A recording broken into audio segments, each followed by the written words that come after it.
Hey, how's it going? Hope I find you well. What I wanted to tell you about today is my experience with courage, how to develop it, why it's important, etc. The thing about life is we're going to run into things we're afraid of. That's just how it is. Unless you're one of the rare outliers, I would imagine there are some humans that totally lack fear. But most of us don't, so we need courage. And courage is simply our ability to overcome our fears, whatever that is.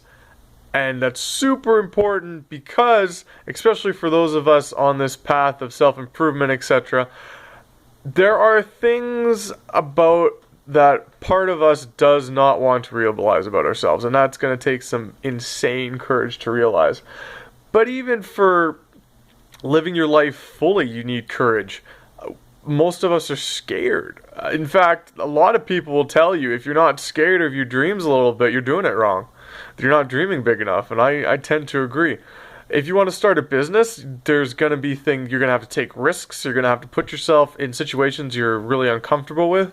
Even if you want to raise kids, you're going to have to allow them to go out and take risks, which is going to weigh on you as a parent. So whatever you want to do in your life, you're going to need courage.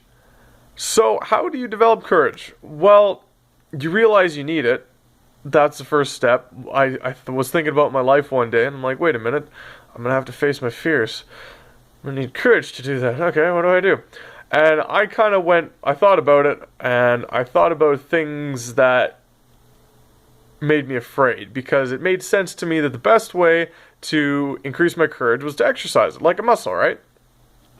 So I thought about things that made me afraid, and what I could do to put myself in situations that made me afraid without putting myself at risk. So what were my illogical fears? What were things that I was afraid of but my logical mind knew I was in no danger? For me, it was actually checking my voicemail. I know that's so ridiculous, but I had an intense fear of checking my voicemail. I couldn't do it.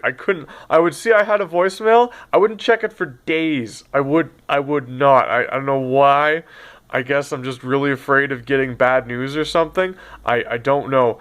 But anyhow, really afraid of checking my voicemail. So what I did is I forced myself to check my voicemail. Every time I had one, I would check it.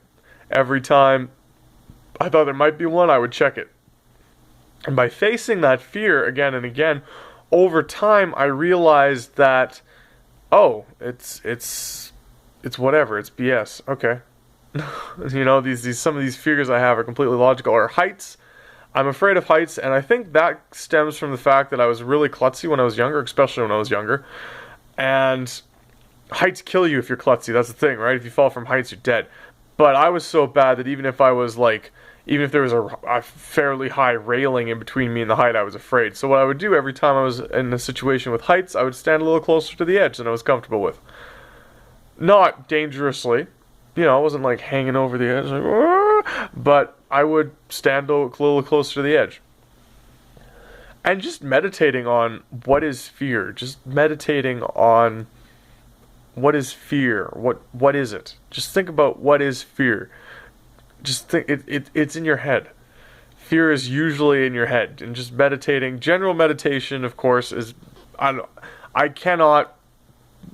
will pitch meditation till the end of my days, I think, because it's just so good for everything. So, in conclusion, exercise your courage, because you're going to need it if you want to do anything other than plain old mediocrity. As always, onward and upward.